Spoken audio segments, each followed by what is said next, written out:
Bonsoir à tous et bienvenue dans NCI 360, votre magazine. Une trentaine de personnes ont été arrêtées dans le cadre de l'enquête sur la saisie de 2 tonnes de cocaïne les 15 et 21 avril par la Direction générale de la police à Abidjan et à San Pedro. L'affaire fait débat dans la société qui s'inquiète pour sa sécurité et pour l'éducation de ses enfants. Le démantèlement de ce qu'on pourra appeler le cartel de la lagune ébriée est notre premier sujet. Le second sujet, c'est l'interview exclusive accordée par Charles Blé Goudé à la nouvelle chaîne ivoirienne. C'est un Charles Blé Goudé différent de ce qu'on avait l'habitude de voir que les Ivoiriens ont découvert. A-t-il changé ou était-il en mode séduction? Nos invités vont décrypter cette interview. Alors pour le premier sujet, nous avons le plaisir de recevoir pour vous Dr Ismaël Sanogo. Vous êtes médecin en chef du Centre régional de formation de la lutte contre la drogue. Bonsoir et merci d'être avec nous à NCI 360. Juste à côté de vous, nous avons Sylvain Guesson, analyste politique, directeur de l'Institut de stratégie d'Abidjan. Bonsoir. Bonsoir. Et merci d'être là également. Guillaume Bateau, vous êtes journaliste, directeur des rédactions de Notre Voix. Bonsoir. Bonsoir Evelyne. Et Alafé Wakili également, directeur général de l'intelligence d'Abidjan. Au téléphone, nous avons Armand Despeyla, qui est journaliste à Soir Info. Bonsoir Armand, si vous êtes déjà en ligne avec nous. Bonsoir madame, bonsoir à tous. Et merci d'avoir accepté l'invitation de NCI. Alors pour commencer cette première partie d'émission, je vous propose de revenir sur la déclaration du procureur de la République. Il y a au moins une trentaine de personnes contre qui des indices existent et qui sont déjà sous main de justice. Et les enquêtes se poursuivent. C'est 2 tonnes, 59 kg, 57 grammes exactement. Une partie découverte à Abidjan et l'autre partie découverte à San Pedro. Toutes les personnes, dans le cadre de cette criminalité transnationale organisée, qui seront reconnues coupables, encourent la peine de 20 années d'emprisonnement. Nous tenons à ce que le secret professionnel soit observé de façon stricte. Les enquêtes se poursuivront et dès lors qu'elles vont aboutir, le procureur se charge d'intervenir dans le cadre d'une conférence de presse pour situer les Ivoiriens. Donc, on vient de l'entendre, 2 tonnes de cocaïne saisies à Abidjan et à San Pedro. La valeur 41 milliards de francs CFA, une trentaine de personnes arrêtées, 22 comptes gelés. Chers invités, faut-il s'inquiéter de cette situation? Guillaume Bateau. Oui, c'est clair qu'il faut s'inquiéter parce que 2 tonnes de cocaïne dans un pays, ça doit susciter l'inquiétude. D'autant plus que, bon, il faut d'abord reconnaître que le procureur a mis un peu de temps pour venir communiquer sur cette affaire qui, vous avez rappelé les dates, depuis mi-avril quasiment. 15 et 21 avril. Il y a quelques jours, il est venu, mais beaucoup plus dans la posture de, comme il le disait dans votre élément, de préserver le secret professionnel. Or, ce dont nous avons besoin aujourd'hui, c'est des informations sur les implications des uns et des autres. Ceux qui ont été arrêtés sont... Bon, le procureur parle d'indices. OK, on lui concède, mais je pense que la situation est d'autant plus préoccupante qu'il était important que le procureur aille plus loin. En faisant quoi, par exemple? La conférence de presse qu'il annonce, peut-être pour les prochains jours, les prochaines semaines, on aurait été heureux, en tout cas en tant que journaliste, de pouvoir lui poser des questions sur non seulement le circuit de la drogue, ceux qui sont interpellés, d'autant plus que certains ont pris la parole aussi pour se défendre, pour estimer qu'ils n'ont rien à voir avec cette affaire et appeler leur partenaire à la sérénité. Donc, je crois que le procureur doit faire plus. Il doit revenir encore devant la presse pour qu'on puisse lui demander ce qu'il en est exactement. Parce qu'il y a beaucoup d'informations contradictoires sur cette situation qui, il faut le reconnaître, très, très préoccupante. Alafé Wakili. Oui, il faut s'en inquiéter, d'autant plus que c'est récurrent. En fait, ce n'est pas une première. Il y a régulièrement et de façon récurrente des saisies de drogue. Et ce qui est inquiétant, ce n'est pas tant que la Côte d'Ivoire soit une zone de transit, que le fait aussi qu'il y ait une consommation locale. Il y a un terreau fertile qui est propice à ce que la Côte d'Ivoire soit un pays de transit. c'est le fait qu'il y a une importante consommation locale. Vous avez parlé de l'inquiétude des populations et des parents pour les enfants, mais il n'y a pas que les enfants. Il y a une classe adulte et il y a une clientèle. Là, on parle de cocaïne. C'est une drogue un peu pour riches. Ce n'est pas une drogue pour pauvres. Donc, il y a une clientèle et peut-être les 2 tonnes qui devaient être en transit pour aller ailleurs. Il y a une partie qui allait rester ici. Et il y a une clientèle pour cela. Et c'est d'autant plus inquiétant qu'il y a une tendance qui consiste, le médecin est là, à dire que ceux qui sont accros à la drogue sont des malades. Il faut les considérer comme des malades à guérir. Je pense que si cette manière de voir perdue et va plus loin, il risque d'avoir une tolérance à l'égard de ceux qui consomment, qui sont autant de facteurs et de courroies de transmission pour la circulation et le trafic de la drogue. Contrairement à l'alcool, dont la détention et le commerce ne sont pas interdits, la détention de la drogue, même sans la consommation, la simple détention est interdite. Lorsqu'elle est illégale, lorsque ce n'est pas à des fins médicales ou thérapeutiques, lorsque l'on n'est pas une personne qualifiée pour détenir. Donc, détenir simplement, c'est interdit, c'est dangereux. Donc, lorsque, après la détention, avant même le commerce, on en arrive à consommer, je pense qu'il doit aussi avoir à ce niveau une forme de tolérance zéro et nous devons avoir l'occasion d'insister là-dessus. Bien noté. Sylvain Nguessan. Oui, il faut s'en inquiéter, d'autant plus que la connexion entre la Côte d'Ivoire et l'Amérique latine, d'une part, d'autre part, la Côte d'Ivoire et les pays sahéliens, semble être établie pour ce qui est de ce commerce de la drogue-là. Alors, c'est vrai qu'il y a une consommation locale, mais déjà qu'à partir d'Abidjan, on trouve des clients dans la bande sahélienne, qu'Abidjan ait des connexions en Amérique latine, en Italie, pour le transfert de la drogue, c'est quand même assez fort. Il faut craindre que... Je veux bien être optimiste, mais je crains que ces personnes qui ont été arrêtées, que cela ne puisse pas démanteler ce cartel si réellement il y a une connexion qui est établie entre la Côte d'Ivoire et l'Amérique latine, et la Côte d'Ivoire et les mouvements qui opèrent dans la bande sahélienne. Des personnes ont été arrêtées, mais ce genre de mouvement renaît très vite.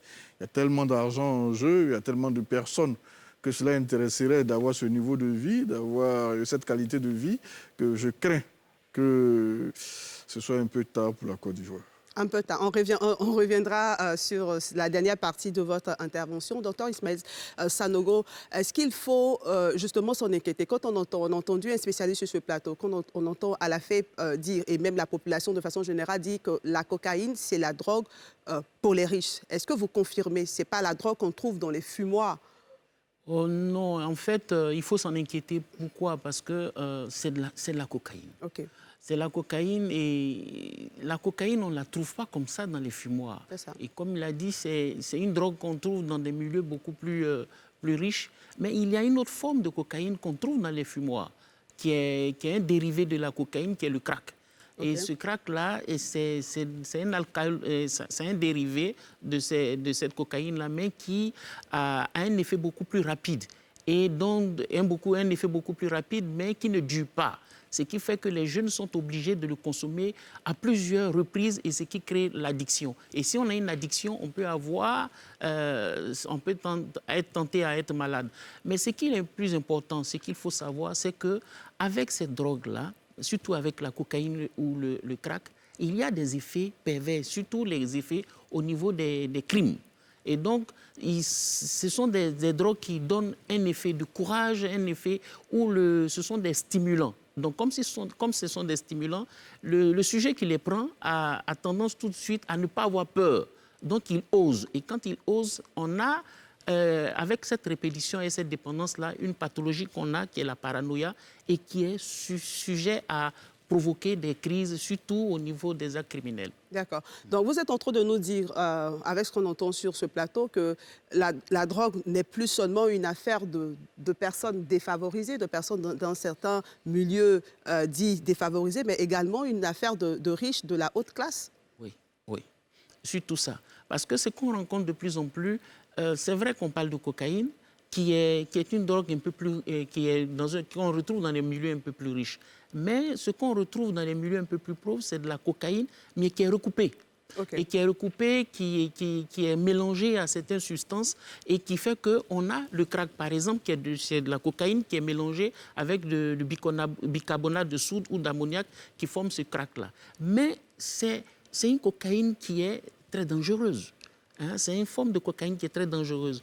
Et quand les jeunes les prennent, aujourd'hui, ils ont des comportements dont je venais de parler. Mais ce qui est le plus important, c'est que quand ils prennent ces substances-là, ils vont jusqu'à avoir des pathologies et qui sont difficiles à maîtriser. Et donc, ce qu'on constate il n'y a pas longtemps, qu'on a vu un jeune qui a posé un acte où il a posé un acte criminel vis-à-vis de sa mère. De sa mère, à Yopougon. À Yopougon. Ce sont des éléments qui nous disent qu'il faut faire beaucoup attention à ces différents types de drogues-là. Parce que de plus en plus, quand les jeunes y sont, c'est difficile la prise en charge. Quand bien même on sait que les jeunes ici, c'est une tranche d'âge. Généralement, les jeunes consomment la drogue parce qu'ils n'ont pas une certaine maturation au niveau du cerveau. Et ça, c'est un élément qui est très important. D'accord. Merci. Amand Depeyla, vous avez produit des articles sur ce sujet. Qu'est-ce que vous pouvez nous dire ce soir? Est-ce qu'il faut s'inquiéter? Quel est le nombre d'informations que vous avez sur la thématique? Oui, bonsoir. Bon, les uns et les autres l'ont dit autour du plateau. C'est un phénomène qui était là depuis des années, d'après ce qu'on a appris lors de nos enquêtes. Mais ce phénomène était masqué, on va dire les choses ainsi. C'était une sorte de syndrome auquel on n'a pas apporté une thérapie choc. Et voilà où le pays en est aujourd'hui, une image plus ou moins cabossée. Bon, donc, nous avons mené notre enquête.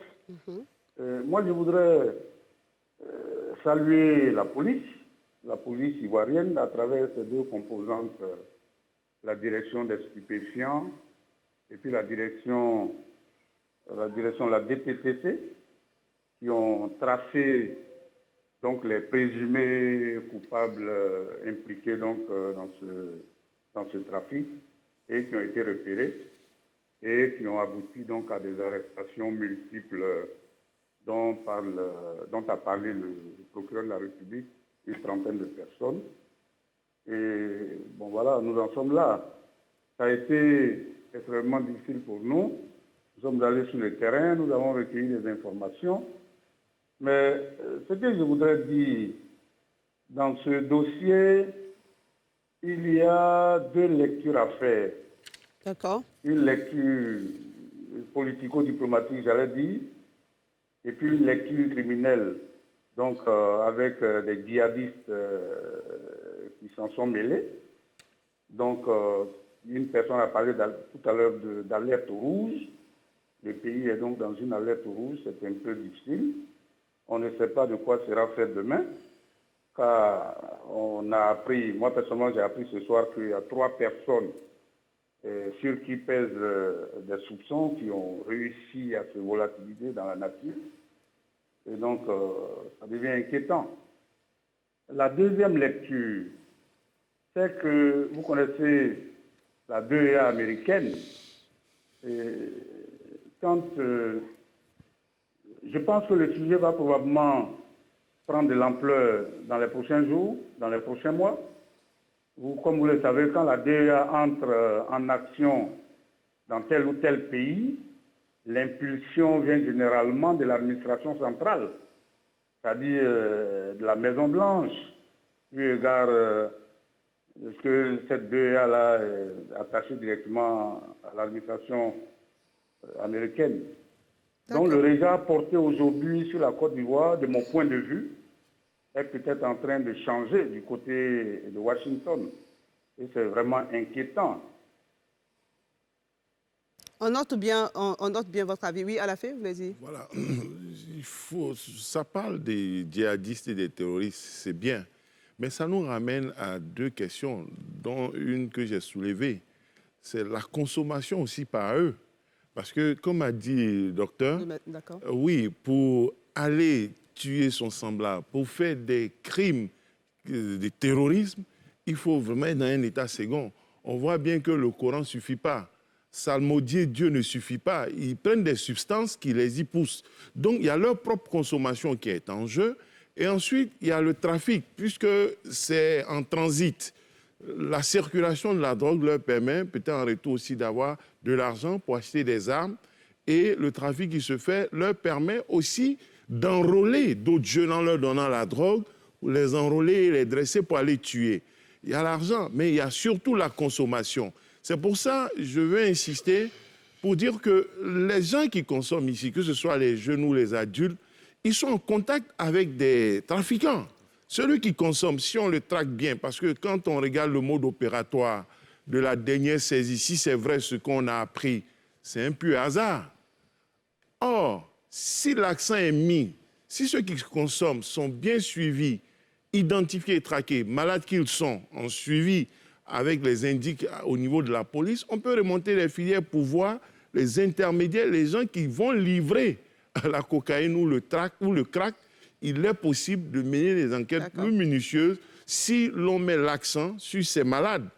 Au-delà de la répression, parce que bon, la répression azimut, tout azimut n'est pas la solution. On dit que c'est des malades. La législation dit aujourd'hui qu'il faut considérer que la dépendance est une maladie. Il ne faut pas réprimer totalement, mais il faut en même temps garder une vigilance haute pour pouvoir identifier la filière. Très bien. Alors, dans votre intervention, vous parlez de consommation, et je pose la question à tous les invités sur ce plateau. Vous parlez à la fois de consommation et de trafic. La question qu'on se pose, c'est pourquoi Abidjan? Qu'est-ce qui explique que Abidjan soit aujourd'hui une sorte de plaque tournante ou de centre névralgique de cette circulation de la drogue, Guillaume Bateau? Oui, il ne faut pas oublier quand même que notre pays a connu 10 années de crise où, avec l'absence de l'État sur pratiquement la moitié du territoire national. C'est un facteur qui était propice à ce genre de trafic de tous ordres. Parce que c'est vrai que par le passé, bon, donc on l'a dit, le système n'était pas nouveau, mais la longue crise qu'a traversé notre pays, où l'État était quasiment absent sur la moitié nord, a dû forcément jouer. Tout le système de répression dans cette partie de la Côte n'existait pas. Quand on sait que, justement, cette partie en contact avec les pays sahéliens, je crois que Dr Nguès en a parlé un peu, ça, c'est un facteur qu'il ne faut pas négliger. Ensuite, je pense aussi que des pays comme la Guinée-Bissau, qui étaient connus un peu comme des pays de transit, il y a eu des efforts, notamment avec l'arrivée du nouveau président Embalo Sissoko, qui a fait de la lutte contre le trafic de drogue et de la corruption vraiment une question centrale de sa gouvernance. Donc forcément, les trafiquants vont se déplacer sans oublier toute la piraterie aux alentours de nos côtes, notamment dans le golfe de Guinée. Donc tous ces facteurs, piraterie maritime, je veux dire, tous ces facteurs mis ensemble ont amené certainement notre pays à être un centre de transit important, sans compter la consommation qui s'est accrue. C'est pour ça que moi je dis que le procureur, au lieu de se contenter de menacer quiconque violerait les secrets professionnels, devait prendre son temps pour expliquer. Parce que dans cette affaire, l'État, les services de police et de gendarmerie doivent avoir pour allier la population. Voilà. La police de proximité qui est prônée par nos autorités doit pouvoir faire ses preuves. Il va falloir donc que les autorités compétentes prennent pour allier les populations qui vont les aider non seulement à dénoncer les consommateurs, mais aussi à dénoncer les trafiquants. Parce qu'en dehors de cela, je ne vois pas comment, avec les moyens dont nous disposons aujourd'hui, comment la police, la gendarmerie et les services de justice seuls peuvent arriver à bout d'un cartel. Parce que, comme l'a dit le DG à la fin, pour ce concept, en tout cas pour les dernières saisies, c'était un acte fortuit. D'accord. Donc il faut dépasser les menaces pour venir à une vraie stratégie de lutte qui implique vraiment la population. Je rappelle aux téléspectateurs que vous avez la possibilité d'appeler pour poser une question ou donner votre avis sur le sujet. Docteur Sylvain Nguessan. Oui, bon, il y a quelques années de cela, au début de 2010, c'était la Guinée-Bissau qui était vraiment la plaque tournante, hein, c'était presque établi que la Guinée-Bissau était en contact avec les FARC, jusqu'à ce que le chef d'état-major de l'armée bissau-guinéenne soit arrêté, je crois, au Cap-Vert, par des Américains qui l'ont déporté aussitôt.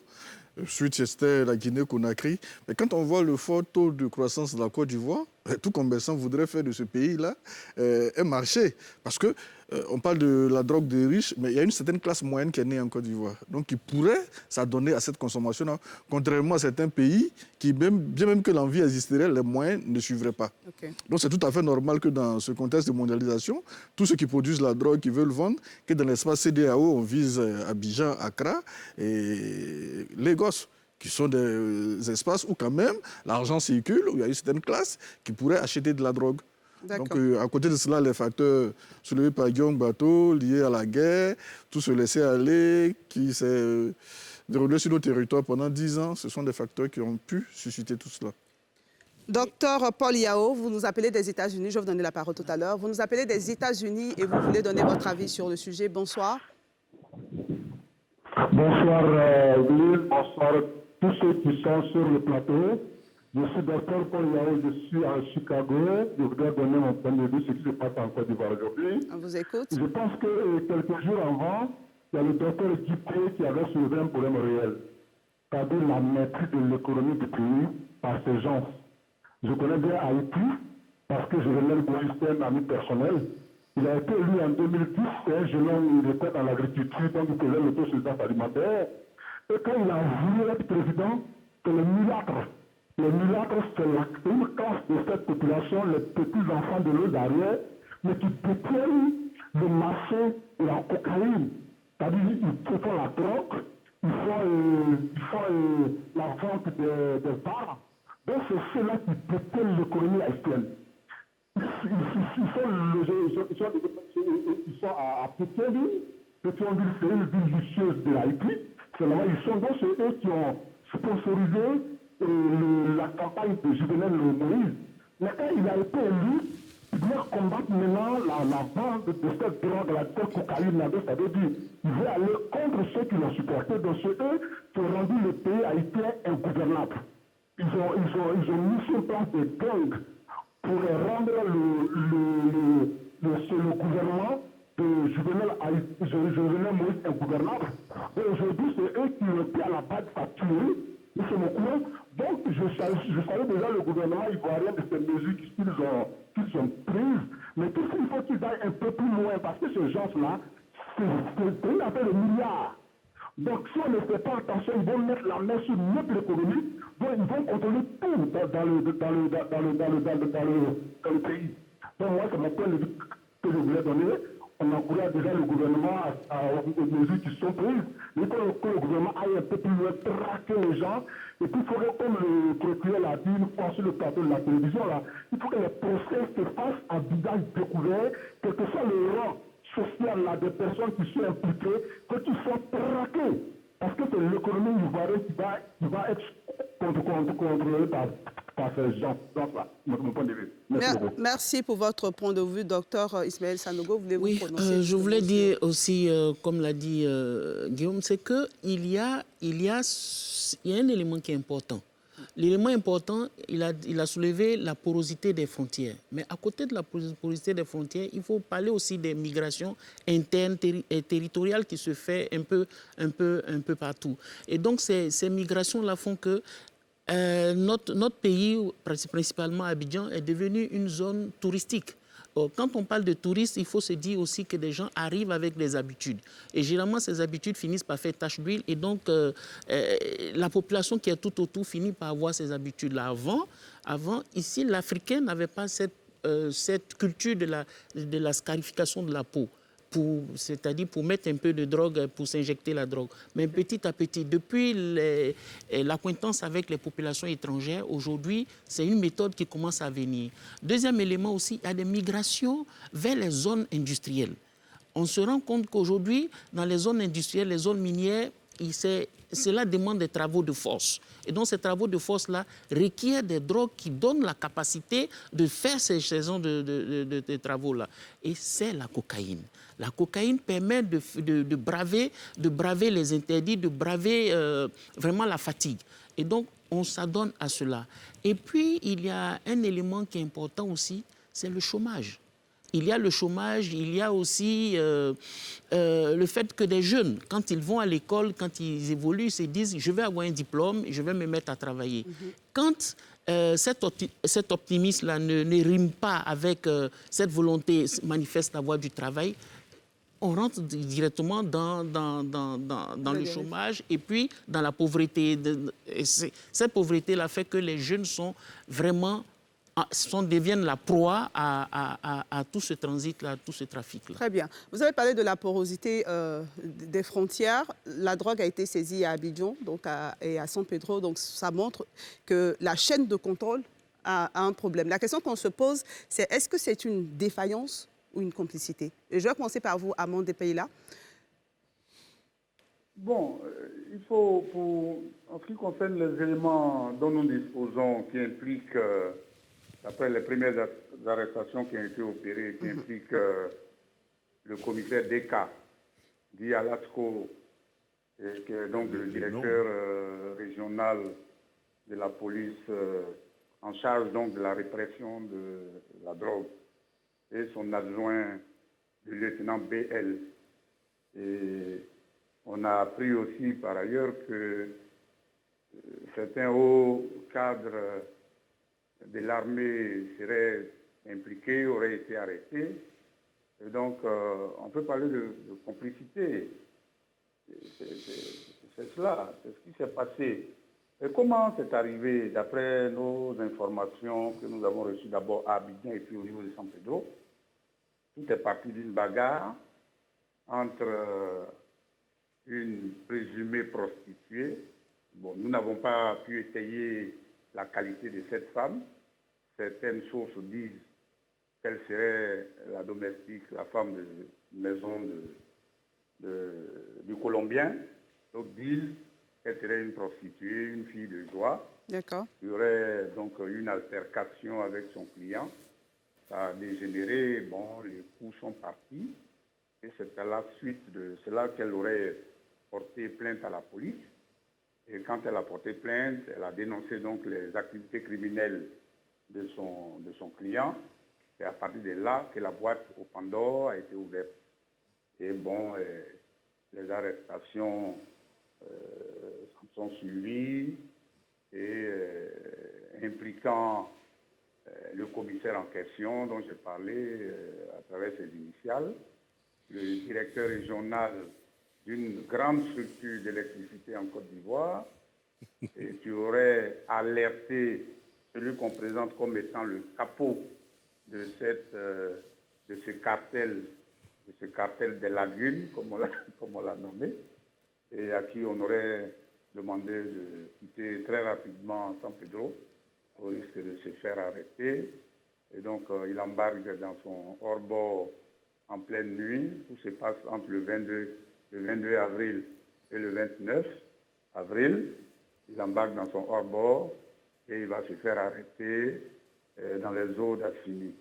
Voilà un peu comment tout est parti. Mais je crois qu'il faut présenter un peu la structure criminelle de cette affaire. Il y a 15 Ivoiriens,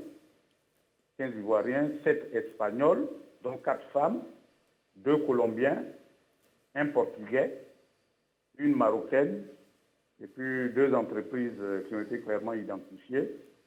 Et donc, les personnes suspectées, parce que les enquêtes n'ont pas encore abouti, donc nous sommes au stade de la présomption.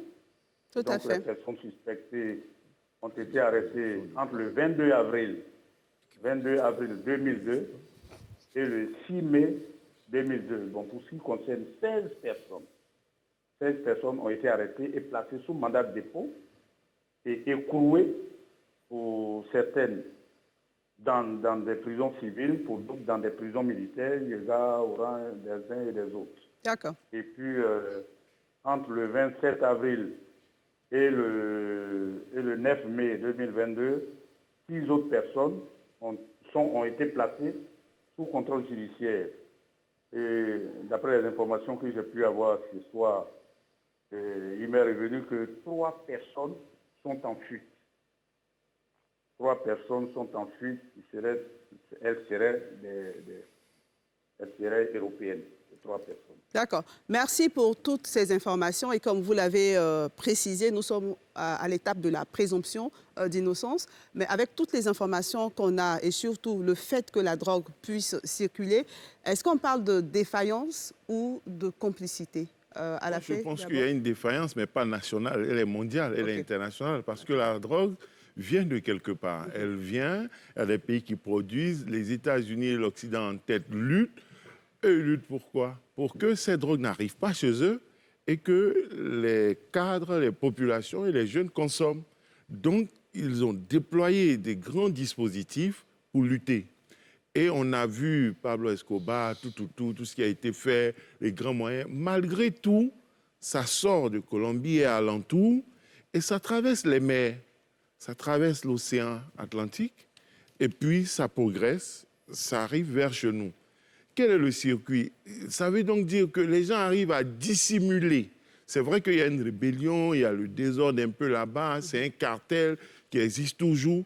Ça veut dire qu'il y a toujours des techniques pour dissimuler la drogue, faire sortir ça doucement, par petites doses, et puis arriver à l'acheminer, à collecter.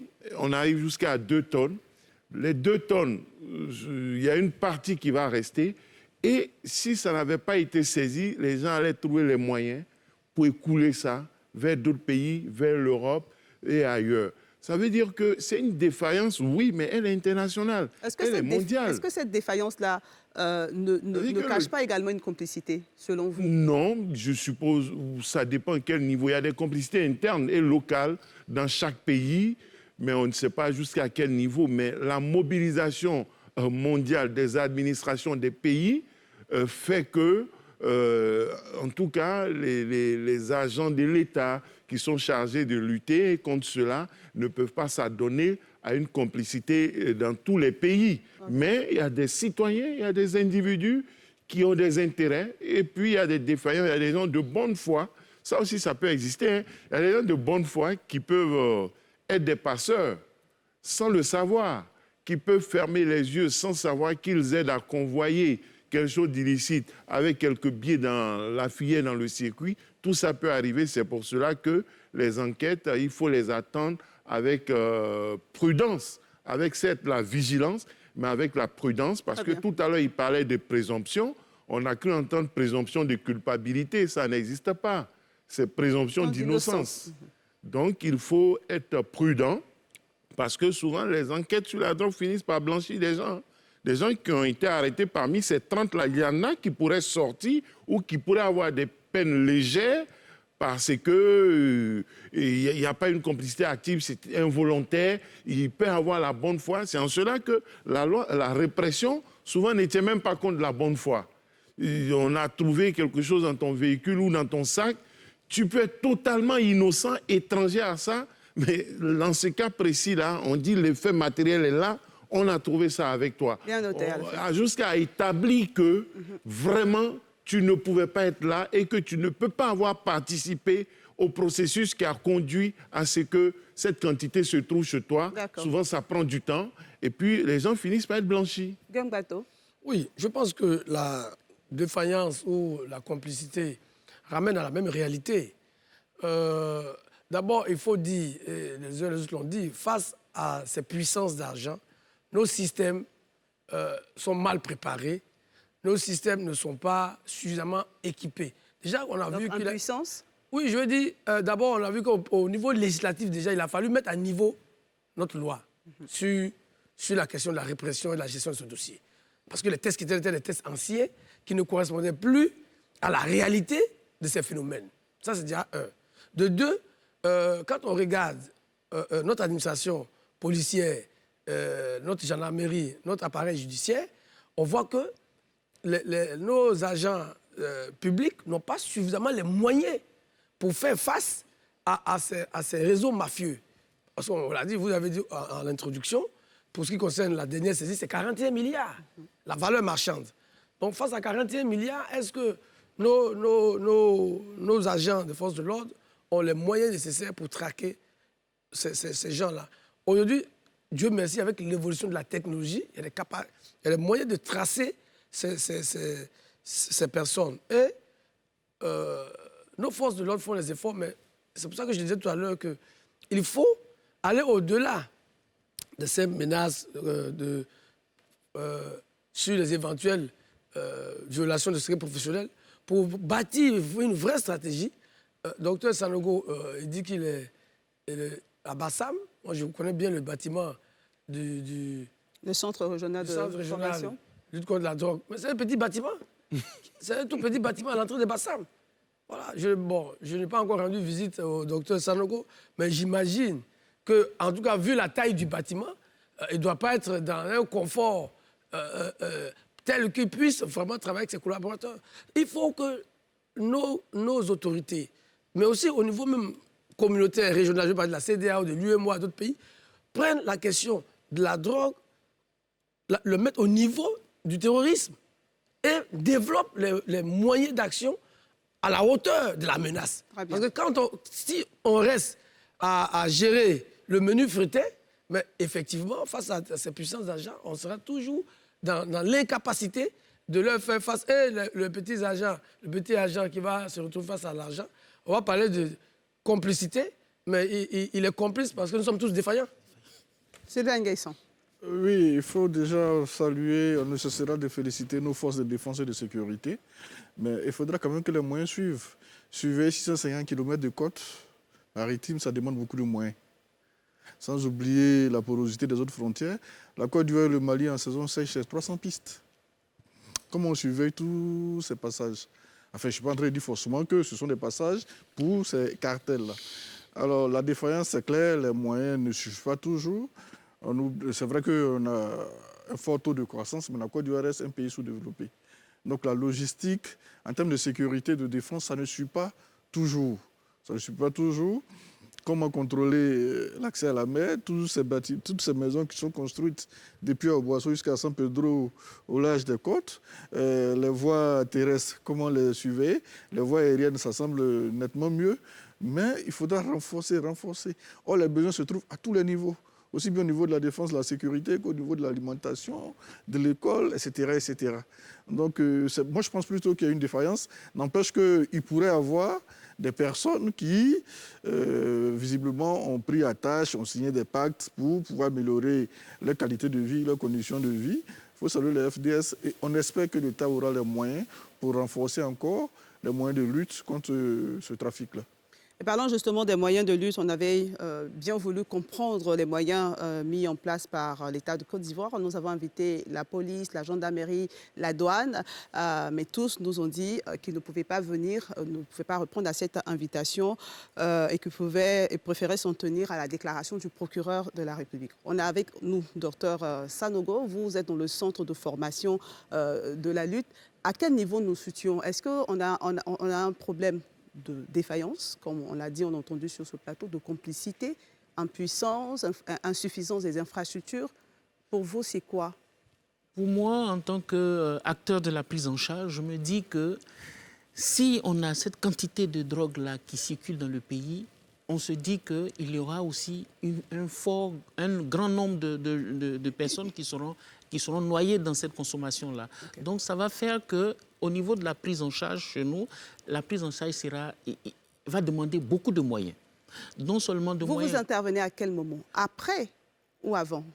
Nous, on intervient quand le sujet nous est apporté. Okay. Soit il est apporté par les parents, soit il est apporté par les forces, la justice, et sous forme d'injonction thérapeutique, on nous l'amène et nous, on fait la prise en charge.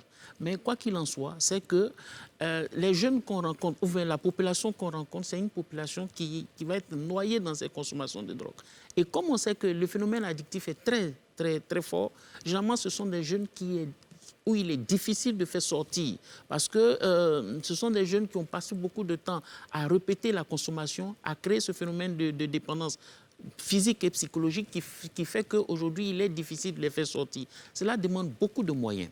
Moyens en personnel, moyens en structure pour la prise en charge. Donc, c'est à ce niveau-là que je voulais... Au niveau de la formation, est-ce que vous formez également des personnes qui sont sur le terrain, qui interviennent sur le terrain dans la lutte contre le trafic en lui-même? Oui, on fait la formation la vocation première du centre, c'était la formation. La formation tout azimut de tous les acteurs de la chaîne de répression. Et maintenant, on fait aussi la prise en charge la formation des agents du secteur de la santé aussi. Vous dites c'était, ce n'est plus le cas? C'est toujours le cas, mais maintenant, on fait beaucoup plus de prise en charge au niveau médical. OK. Serge Kwasi, vous nous appelez de Bondoukou et vous avez des propositions à nous faire ce soir. Bonsoir. Bonsoir, madame. Quelles sont vos propositions? Bon, moi, au niveau des propositions, ce que je voudrais faire, c'était toujours pour voir la sécurité intérieure. Pour moi, aujourd'hui, quand je fais l'analyse, des drogues qui circulent depuis dans ce pays, il y a longtemps que ça existe, et qu'il faut essayer de démanteler les fumoirs. Aujourd'hui, je vous conseille de faire des enquêtes personnellement dans les 10 communes d'Abidjan. Il existe au minimum 5 fumoirs dans chaque quartier. La drogue qui a été saisie, je suis convaincu que c'est pour la consommation locale. Parce que ce côté-là, nous savons très bien qu'il y a des fumoirs qui existent à Danois, à Gagnois, sur tout l'étendue du territoire. Il y a des fumoirs à bras ouverts dans les quartiers, où les jeunes, les enfants côtoient ces fumoirs. Et on vend la drogue à visage découvert. La police circule, ils vont voir ces fumoirs et on les démantèle. Le lendemain matin, ces mêmes fumoirs sont dans les quartiers précaires. Je vous dis que cette consommation-là, c'est vrai qu'on parle des djihadistes, et je suis d'accord avec M. Afali, c'est la jeunesse aujourd'hui qui est vraiment complètement en otage. Il faut démanteler les fumoirs. Aujourd'hui, sur les 54 ou les 54 régions de la Côte d'Ivoire, il existe au minimum 4 fumoirs qui est connu par tous les commissariats. C'est un phénomène qu'il faut démanteler pour résoudre le problème de la consommation. Les enfants sont en danger. Les fumoirs existent à Yopougon, Koumansi, Port-Boué, Bassam, partout, même à Bassam où il y a le service de drogue, il y a des fumoirs qui existent. Et c'est sûr de tout le monde, même l'État de Côte d'Ivoire est au courant que ces fumoirs existent, puisque la police fait des descentes. Il faut démanteler d'abord les fumoirs et puis renforcer des gros moyens à nos frontières pour la sécurité de nos frontières. Je pense qu'il faut attaquer d'abord l'intérieur, les boîtes de nuit en zone 4. Vous vous promenez en zone 4, il y a des réseaux de consommateurs de cocaïne qui existent et que les autorités le savent. Ils le savent très bien.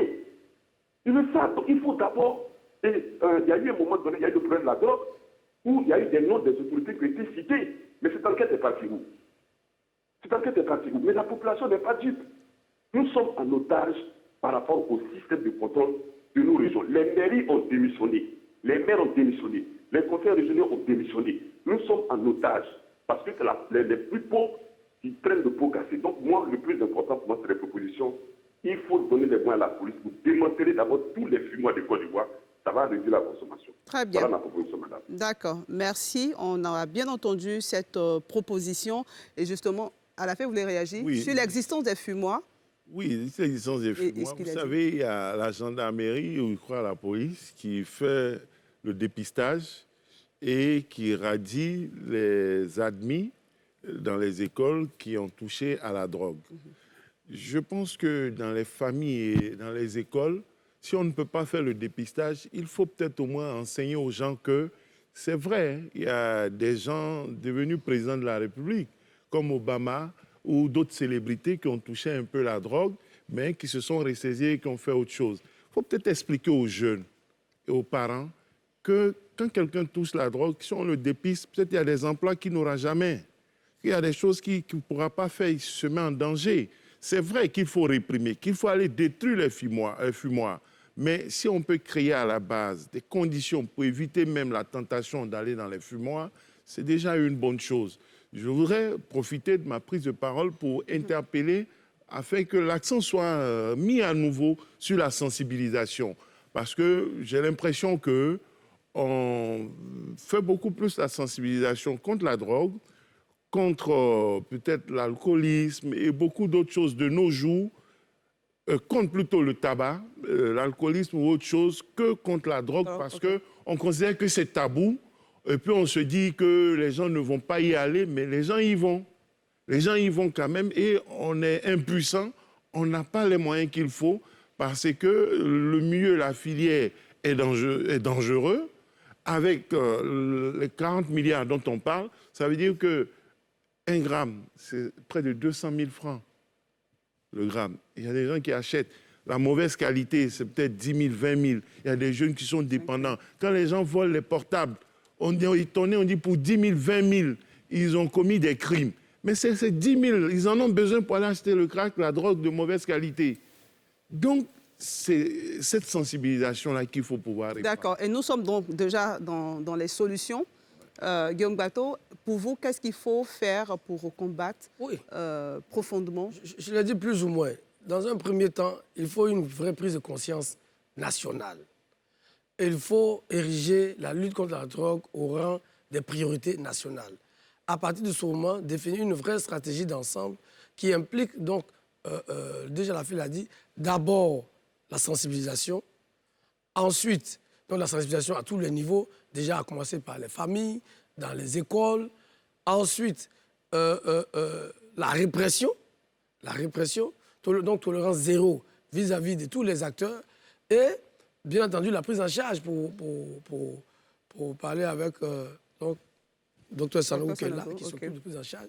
Donc il faut que toute cette chaîne-là soit mise en œuvre, mais surtout qu'à tous les niveaux, au niveau central, au niveau décentralisé, tous les acteurs publics soient conscients que c'est un phénomène, c'est une menace réelle contre laquelle il faut se mobiliser. Il faut mobiliser toute la population, tous les leaders d'opinion, depuis la base jusqu'au sommet. À partir de ce moment, doter nos infrastructures, donc nos forces de défense et de sécurité, de moyens de répression, de moyens de mobilité. On l'a dit, on a 600 km de côte. C'est immense. Avec la piraterie, avec le djihadisme, avec la rébellion que nous avons connue, tous ces phénomènes-là doivent nous amener à mettre nos forces de défense et de sécurité à niveau, avec les moyens qu'il faut. Donc, quand on a fait cela, il faut aussi, et je pense que c'est très important, nous mettre avec les autres pays qui ont parfois peut-être plus de moyens, en termes de moyens techniques, en termes de ressources humaines, pour que ce soit une lutte globale, une lutte mondiale, comme c'est le cas pour le terrorisme. Merci Guillaume Bateau. On va faire juste une courte pause et poursuivre cette émission. NCI 360 et ce soir nous parlons de la lutte contre le trafic de drogue, le démantèlement de ce qu'on a appelé le cartel de la lagune ébriée et on en était aux solutions. Armand Despaila, selon vous, qu'est-ce qu'il faut pour lutter efficacement contre ce trafic? Je pense qu'un pays se gouverne sous l'empire des lois dont il se dote. Okay. Je pense que s'il faut revoir la législation ivoirienne en matière de répression de cette criminalité, aujourd'hui, elle est condamnée à 20 ans. Faut-il le revoir à la hausse? Faut-il aller loin? La question reste posée. Je pense que les députés devraient y réfléchir. Mais tout à l'heure, mon ami, peut-être qu'il m'a écouté d'une oreille, je parle à la fin, peut-être qu'il m'a écouté d'une oreille, je n'ai pas parlé de présomption de culpabilité, ça n'existe pas. J'ai plutôt dit, nous sommes au stade de la présomption. Et que les personnes ici sont inculpées de trafic international de stupéfiants ou de substances psychotropes, donc la cocaïne, et de blanchiment de capitaux, association de malfaiteurs. C'est ce que je dis, je n'ai jamais parlé de présomption de culpabilité. Donc pour moi, il faut revoir la législation qui réprime ce trafic de drogue-là. Voilà, c'est là ma proposition. Merci. Sylvain Nguessan, pour vous, les solutions? Oui, on a parlé de beaucoup de solutions. Peut-être qu'il faudra que les parents s'y adonnent également, trouvent du temps pour sensibiliser. La victime de la drogue, ce n'est pas forcément l'enfant de l'autre. Ça peut être nous aussi, nos enfants. Il faudra que chacun de nous trouve du temps pour sensibiliser ses propres enfants, veiller à l'éducation de ces enfants-là, qui y fréquentent, qu'est-ce qui se passe dans leur école, comment les mettre à l'abri de ses parents. L'État, pour sa part, l'État essaie de faire sa part c'est vrai que l'État est plus facile à accuser, à critiquer, mais quand même, il faudrait que nous aussi, parents, nous trouvions du temps pour sensibiliser nos enfants, les éduquer, nos neveux, tous ceux qui sont chez nous.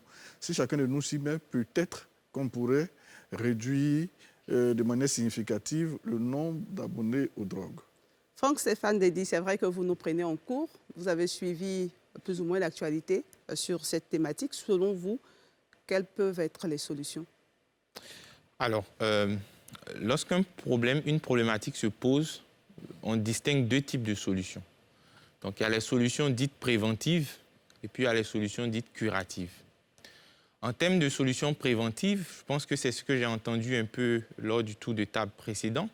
C'est la sensibilisation dans les écoles, dans les boîtes de nuit, dans les lieux de réjouissance qu'il faut accentuer. C'est aussi une implication de la cellule familiale.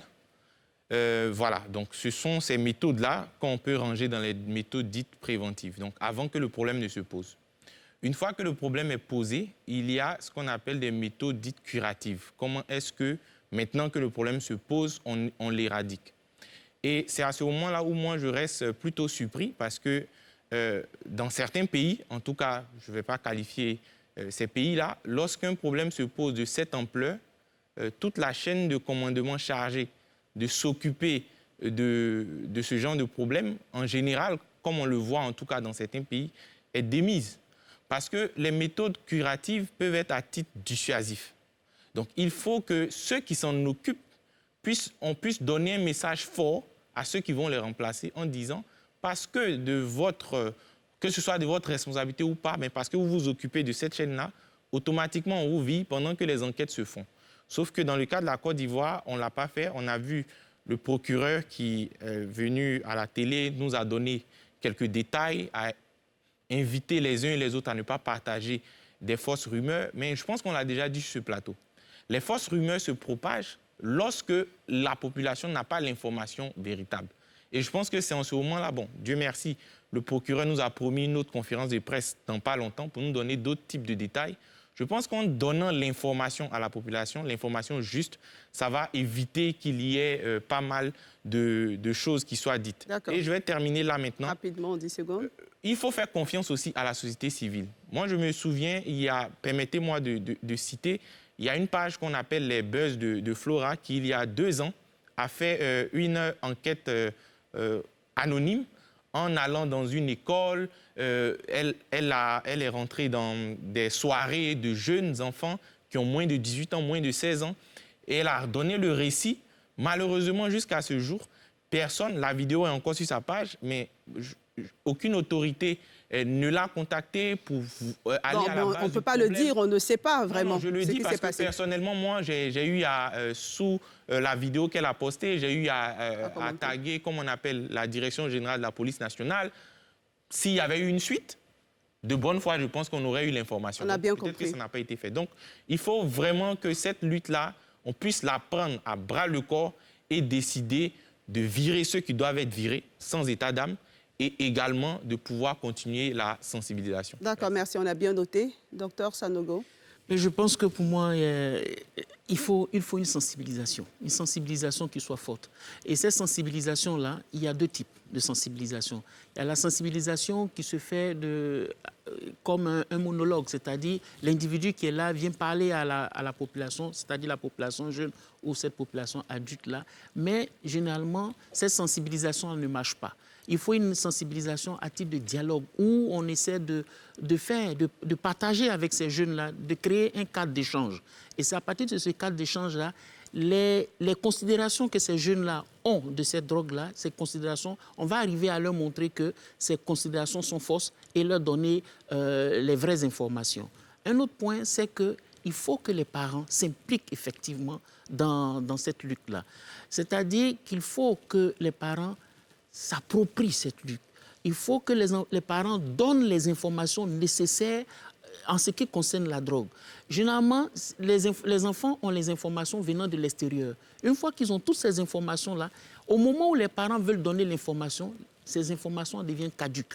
il faut que dès l'entame, il faut que les parents déjà commencent à parler de la drogue. On a l'impression que ce sont des interdits.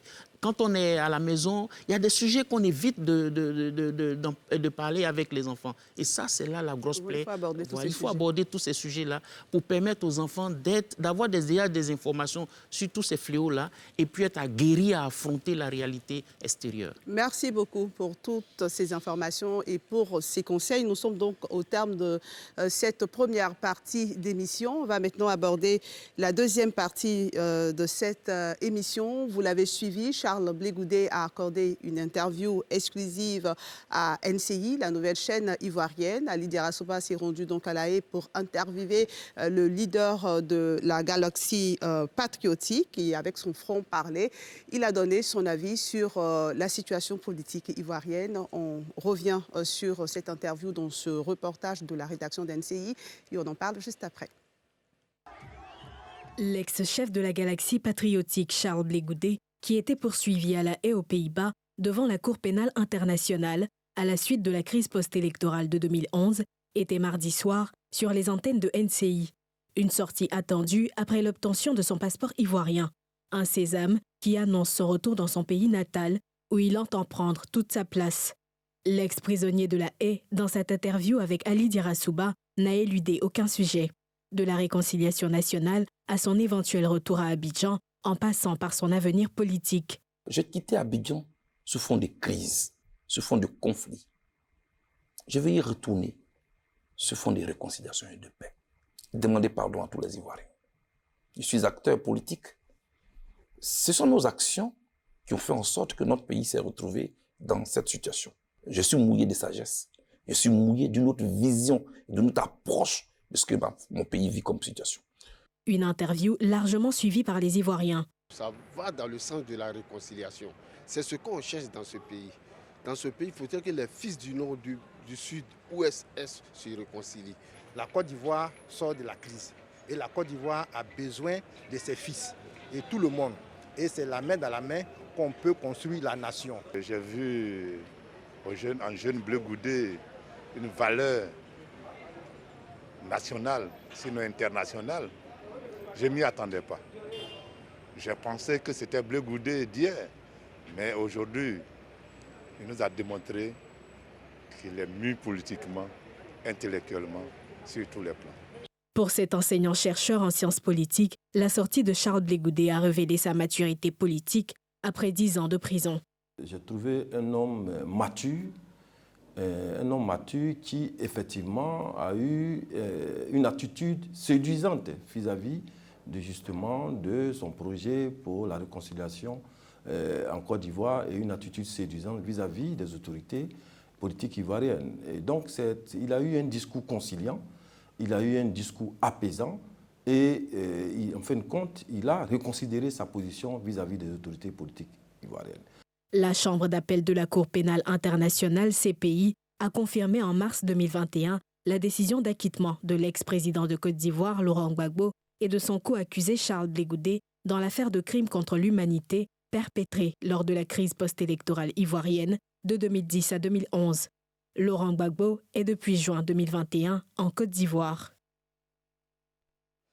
Alors, chers invités, vos impressions en quelques secondes sur ce Charles Blé Goudet que vous avez vu ou que vous avez découvert dans cette interview, Guillaume Bato? Pour moi, il n'y a aucune surprise. Okay. Charles, c'est le Charles que moi j'ai toujours connu. Okay. C'est vrai que pour ceux qui ne le connaissent pas, ses prises de position, qui sont toujours logiques, étaient parfois aux antipodes des aspirations. Mais c'est le Charles que je connais, qui est très futé et qui sait que la situation politique en Côte d'Ivoire a beaucoup évolué et que tous ceux qui s'étaient présentés comme des farouches opposants au président Ouattara, lui aujourd'hui fait allégeance, il n'y a pas d'autre mot, et que lui, Charles, il est encore jeune, il a un avenir politique dans ce pays et qu'il va revenir prendre sa place. Très bien. Et je suis très heureux pour lui, j'ai été très content de le retrouver avec les formules que j'aime aussi de sa part, les proverbes. Ok, on y reviendra. Que moi aussi j'affectionne. En tout cas, bravo à Charles, bravo aussi à NCI. il leur donne l'occasion de s'adresser à ses compatriotes. Alafé Wakili. Oui, bravo, oui, effectivement, ANC pour ce beau cours éditorial. Bravo. Et puis, Charles Blé Goudé en mode séduction, oui. Cela dit, il n'a pas changé. C'est des discours qu'il a pu tenir par le passé, même autrefois, dans un contexte différent. Et puis, depuis là, c'est des discours qu'il tenait, mais les cœurs n'étaient pas disposés aussi à écouter, les oreilles n'étaient pas disposées. Et puis, peut-être pour beaucoup, ça paraît tout à fait nouveau, sans oublier que lui-même, peut-être quand on ne l'entendait pas assez bien, quand il estimait qu'il n'était pas entendu dans ce registre-là, il changeait un peu, il tapait, et donc ça créait des malentendus et de la suspicion sur sa sincérité, sur son engagement à tenir cette posture de réconciliation. Cela dit, ce n'est pas tout à fait nouveau, comme Guillaume l'a dit, pour qui suit Blé Goudé, indépendamment des excès et dérapages que l'on a pu constater, pour qui suit Blé Goudé depuis toujours, ce n'est pas un discours vraiment en rupture ou nouveau. Très bien. Franck Stéphane Dedi. Bon, comme l'a dit Guillaume, hein, il est resté constant et fidèle à la ligne qu'il a décidé de se tracer, que ce soit avant la prison, mais beaucoup plus depuis sa sortie de prison. Lorsqu'on regarde ses sorties, je pense qu'il y a une même trame, celle de se positionner comme un acteur qui veut prendre toute sa place dans le processus dit de réconciliation nationale. Et donc, il n'y a pas eu de surprise particulière pour moi. Peut-être on pourra revenir sur 2-3 éléments à votre convenance, mais il n'y a pas eu de surprise majeure sur sa sortie. Donc, il est resté totalement cohérent à ce qu'il dit depuis sa sortie de prison. Sylvain Gaësson, c'est votre avis? Oui, bon, c'est un peu tôt quand même. Hein. Mais on remarque que Charles Blé Goudé a pu adapter sa grille de lecture au contexte actuel. Je suis content pour lui. Et on attend de le voir sur le terrain, sa capacité à rester fidèle et loyal à sa nouvelle ligne de conduite pour le meilleur avenir, aussi bien pour la Côte d'Ivoire que pour lui-même. Je suis content pour lui. D'accord. Dans cette interview, il y a une phrase de Charles Blé Goudé qui a fait couler beaucoup de salive. On a entendu beaucoup de commentaires, on a lu beaucoup de choses également. C'est celle-là. Le président Gbagbo est mon père. Il dit que le président Ouattara est son frère. Mais le frère de mon père, c'est mon oncle. Si le président Ouattara est le frère du président Laurent Gbagbo, c'est que le président Ouattara est mon oncle. Guillaume Gâteau, qu'est-ce qui vous fait sourire dans cette phrase? Ça me fait rire parce que c'est du Charles. C'est du Charles, mais aussi c'est un pieu de nez à tous ceux qui se sont érigés comme des objecteurs de conscience dans cette partie de l'histoire de notre pays. Charles fait partie de notre génération, de ceux-là qui ont cru, à un certain moment donné, à une ligne politique et qui s'y sont consacrés à toute honnêteté.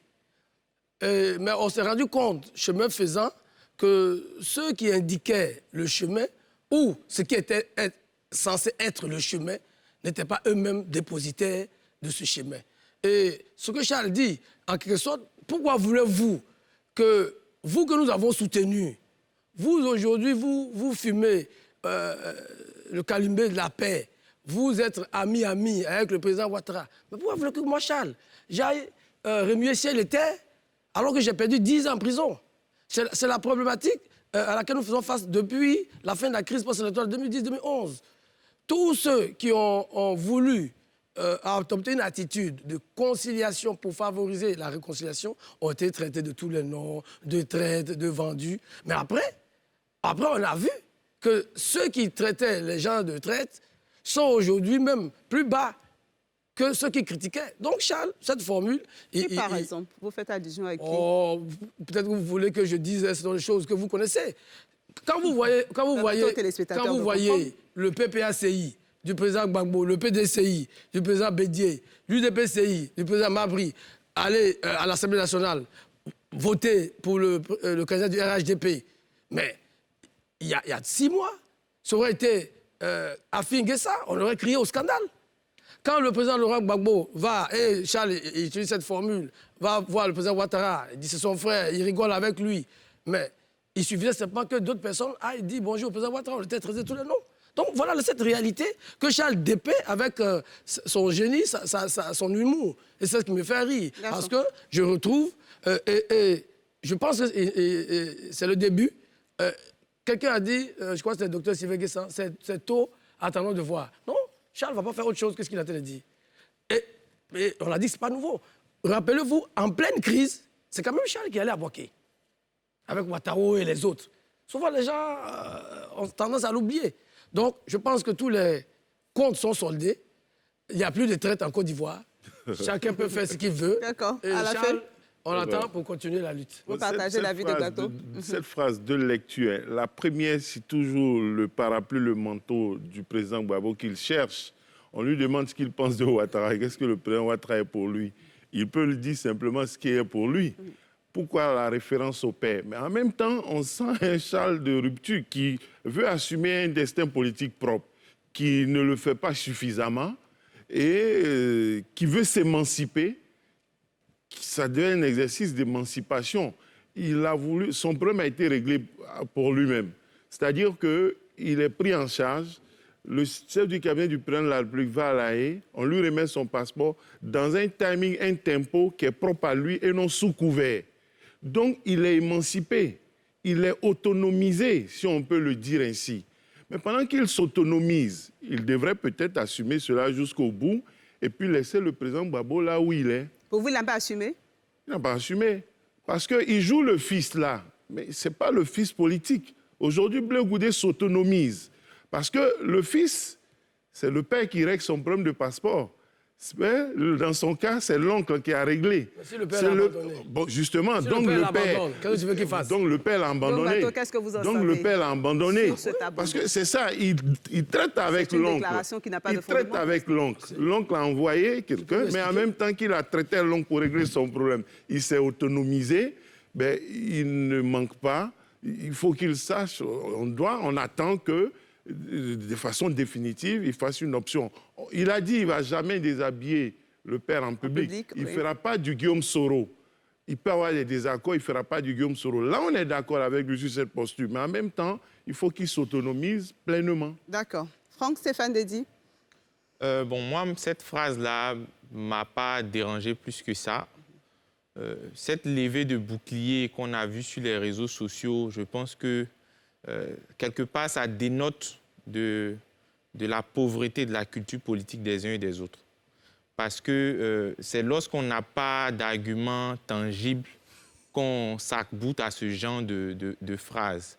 Le président Laurent Gbagbo, lors du débat d'entre deux tours en 2010, il a donné du mon frère au président Alassane Ouattara. Donc ça, c'est pas nouveau. Je ne pense pas que ce soit en 2022 que Blé Goudé se rende compte que le président Laurent Gbagbo appelle le président Alassane Ouattara mon frère. Donc ça, par contre, je pense que ce qui a peut-être gêné les uns ou les autres, c'est quand il illustre ce propos.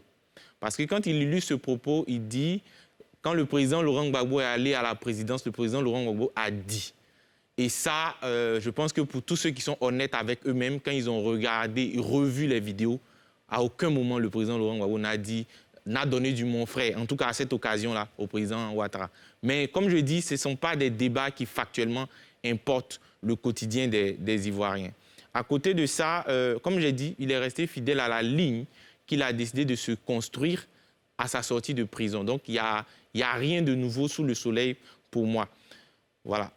Docteur Sylvain Guessan. Bon, moi, j'ai suivi, en tout cas, j'ai suivi cette étape de l'histoire politique de la Côte d'Ivoire d'une manière particulière, à partir de ma propre grille de lecture. Beaucoup de propos sont prêtés à Charles Blé Goudé. C'est une compromission, etc., etc. Mais quand Charles Blé Goudé sort de l'ambassade avec son passeport, le premier geste, ses premiers propos, c'est un Charles Blé Goudé qui est en train de jongler une balle. C'est la première vidéo qu'il poste. Moi, avec ma grille de lecture, comment je comprends? Écoutez, je suis dans une trajectoire, je suis à une certaine posture où je suis obligé de marcher sur des œufs. D'où la balle que Charles Blé Goudé jongle pour dire, laissez passer tout ça, on est si près du but, quand le moment viendra, vous découvrirez ma véritable ligne de conduite. Et donc pour vous, ce n'est pas sa vraie ligne pour le moment? Charles Blé Goudé jonglait la balle. Il est en train de jongler. OK. D'accord. Nous avons un téléspectateur en ligne, Abraham Ido, qui nous appelle de Port-Boué. Bonsoir, monsieur.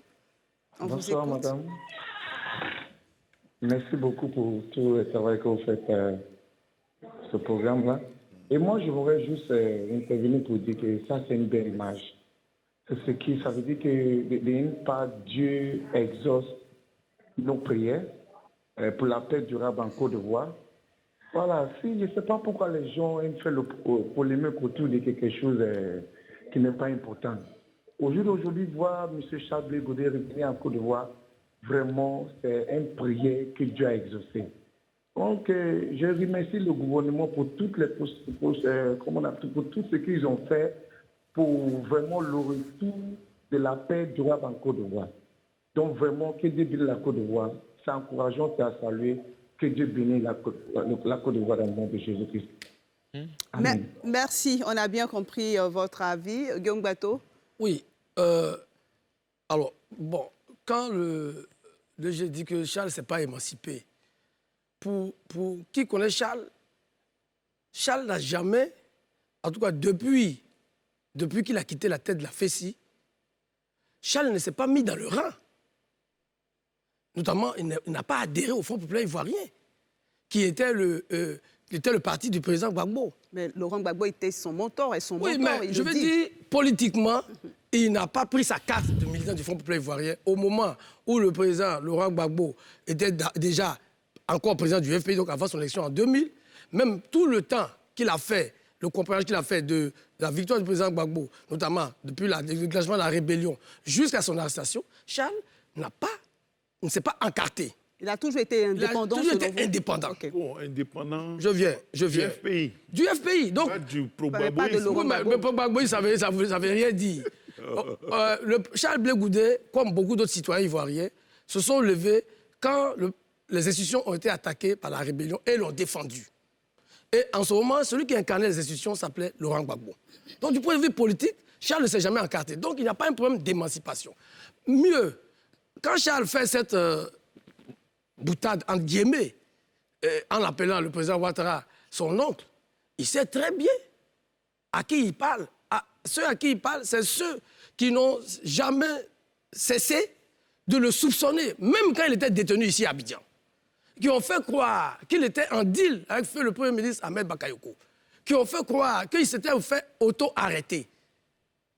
Ça ne date pas d'aujourd'hui. Donc ceux-là, effectivement, il les a ménagés jusqu'à un moment donné, mais il sait très bien que le moment est venu, parce que ceux-là aussi ont démontré que ce sont en vérité des faux braves. Ce sont des faux braves. Donc, c'est à ceux-là que Charles parle. Et je suis convaincu, je veux rassurer Dr Nguessa, quand Charles va venir, il va rester dans cette posture. Il ne jongle pas la balle. Vous n'êtes pas en train de jongler. D'accord, je bien noté, à la fin. Voilà. Il n'est pas en train de jongler. Il sait où il va. Cela dit, il ne faut pas aussi oublier que l'oncle et le père, le président Gbagbo et le président Alassane Ouattara, ne sont pas les meilleurs amis du monde. C'est des opposants. C'est son frère. Le président Laurent Gbagbo, le président Alassane Ouattara et Laurent Gbagbo est son frère. Laurent Gbagbo l'a déjà dit, donc on constate que c'est celui qui est dans une posture élevée qui donne du frère, finalement. Par respect, quand le président Gbagbo était président, Ouattara, c'est mon frère, le président Ouattara est président, Laurent Gbagbo, c'est mon frère, et les deux acceptent. Mais les deux frères sont dans l'adversité politique. Okay. Et je suppose que Blé Goudé ne doit pas ignorer cela et laisser entendre que l'oncle, le père a dit à l'oncle, on est frères, tout va bien, mais tout ne va pas bien. Deux, il y a aussi quand même une posture. Sa posture vis-à-vis du cas Simone Gbagbo. Il a dit, lui, c'est Simone. Lui, c'est Simone. Il a dit, Simone Gbagbo est ma mère, je le dis. Il a insisté. Okay. Il a insisté. Est-ce que, en même temps, il dit, il ne faut pas regarder le lit de son père. Sous les draps. Sous les draps de son père. Bon, je ne sais pas. Lorsqu'il fait un choix, alors qu'aujourd'hui, il est de notoriété qu'il y a une rupture que l'on sait, et puis la rupture politique aussi est intervenue. Moi, j'ai plaidé pendant longtemps que la rupture matrimoniale ne soit pas rupture politique. Les deux ruptures sont actées aujourd'hui. Moi, j'ai pendant longtemps parié, plaidé que la seconde rupture n'interviendra pas. Lorsque le fils dit, lui, il est dans ce schéma-là, est-ce que c'est un fils modèle pour le père? Sylvain Nguessa, on va répondre. Je vous dis que le fils est en train de jongler. Charles Blé Goudé est Charles Blé Goudé. C'est-à-dire, ça veut dire quoi? Charles Blé Goudé et Charles Blé Goudé. Qu'est-ce que vous voulez dire par là? Charles Blé Goudé n'est pas le podcast de Alassane Ouattara, n'est pas le podcast de Laurent Gbagbo. Charles Blé Goudé, Charles Blé Goudé. Okay. Charles Blé Goudé a son agenda politique. C'est quelqu'un qui a une finesse au niveau de l'intelligence politique. Charles Blé Goudé a eu le temps d'évaluer la classe politique ivoirienne aujourd'hui, l'opposition, avec ses différents visages, et de voir le rôle qu'il pourrait jouer dans cette carte-là.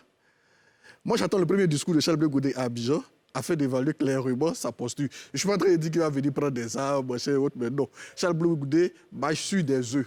Charles Blé Goudé va définir sa propre ligne politique, qui est celle du COGEP, après avoir évalué l'après Gbagbo, l'après Bédié, l'après Ouattara, quelle carte il doit jouer. C'est cette carte-là qu'il viendra jouer. Il jouera sa carte, il ne jouera pas la carte de A, de B, de C, non. D'accord. Franck Stéphane, t'as dit. Comme j'ai dit, ne prêtons pas nos propos. Voilà ce que nous pensons à des individus. Lorsqu'on a des positions, il faut les affirmer clairement. Je pense que Guillaume, lui, il en fait sa spécialité. À partir du cas Blé Goudé, on nous ramène au problème du FPI entre AFI et le président Laurent Gbagbo. Je pense qu'il ne faut pas faire ce genre de parallèles qui ne sont pas fondés. Ça te déplaît que je ne pas le faire. Le problème du président AFI et du président Laurent Gbagbo, je pense qu'il est tout autre. Voilà, Afi N'Guessan a fait mettre ses compagnons en prison ici en Côte d'Ivoire. C'est le procureur, c'est le juge Afi N'Guessan qui avait porté la plainte. Bon, je pense que ce sont des choses factuelles. C'est faux. On va le laisser terminer. D'accord, on va le laisser terminer. Vous allez réagir, on va le laisser. Guillaume Bateau, on va le laisser terminer. Donc, je pense qu'il ne faut pas prêter à Charles Blé Goudé des propos qu'il n'a pas tenus. Il faut s'en tenir à ce qu'il a dit. Voilà, en ce qui concerne... il a donné une image africaine. Quand mon père se sépare de ma mère, je n'ai pas à regarder dans le lit de ma mère. Par contre, la nuit, je peux aller saluer ma mère, ce genre de choses, juste pour dire qu'il maintient toujours le respect qu'il a vis-à-vis... Pour vous, il n'est pas dans la rupture? Pour moi, il n'est pas dans une position de rupture future qui annonce... Je pense que Charles Blé Goudé est le Charles Blé Goudé qu'on a toujours connu. S'il est en rupture de banc avec le président Laurent Gbagbo, je ne pense pas qu'il donnera sa parole à Guillaume pour que Guillaume l'annonce à la Côte d'Ivoire. Lui-même, il va le dire clairement, je suis en rupture de banc avec le président Laurent Gbagbo. À chaque fois qu'on lui a posé la question, depuis qu'il est sorti de prison, il n'a cessé de dire « j'ai de bons rapports avec le président Laurent Gbagbo ». À sa dernière interview, vu qu'il avait fait une sortie sur les réseaux sociaux, il a dit que j'ai un problème avec certaines personnes de l'entourage du président, ce qui est normal. Voilà, vous et moi, on peut très bien avoir des rapports cordiaux, mais avec certains des gens que vous connaissez, je peux être en rupture. Donc ça, ce n'est pas matériellement important. Pour moi, si Charles Blé Goudé a un problème avec le président Laurent Gbagbo, il le dira clairement. Et je pense que jusque-là, pour m'en tenir à ce qu'il a dit, c'est que lui et le président Laurent Gbagbo sont de très bons termes. Très bien. Oui, d'abord une précision. Quand Stéphane dit que le président Afi a porté plainte, et que cette plainte... Oui, il faut que je fasse la précision. Que cette plainte a envoyé des gens en prison, c'est faux. Le président Afi a saisi le juge référé pour faire reporter le congrès du FPI. Ça n'a pas envoyé quelqu'un en prison. Donc, il ne faut pas dire des choses qui ne sont pas vraies. Deuxièmement, je n'ai pas dit ici que j'étais le porte-parole de Charles Blé Goudé. Je n'en ai ni l'intention et je ne suis pas preneur. Troisièmement, quand Stéphane dit « laissons Charles », mais on nous appelle ici pour décrypter son discours. C'est pour ça que nous sommes là. Mais il y a une chose qui est claire. Charles, je l'ai dit, il n'a jamais été encarté. Donc, c'est un homme indépendant. Ça, on a bien compris. Aujourd'hui, je comprends Stéphane et ses amis se débattent pour ne pas que Charles prenne le large. Mais il est déjà parti. Il est déjà parti. Tous ceux... Oui, Charles est déjà parti. Et ils le savent. Parce que le Charles Afé disait oui, il dit c'est son père, mais ils savent que Charles, il leur laisse l'honneur sauf. Sinon, ils savent très bien toute la nature des relations. Le président Gbagbo lui-même a dit, il y a quelques mois, que son compagnonnage avec Charles s'est arrêté le jour de leur acquittement.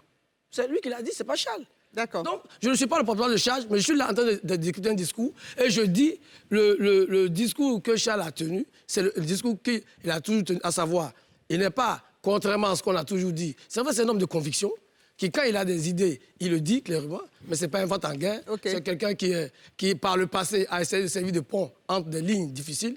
Mais en tout cas, je suis malheureux pour nos amis du PPACI, mais Charles est parti.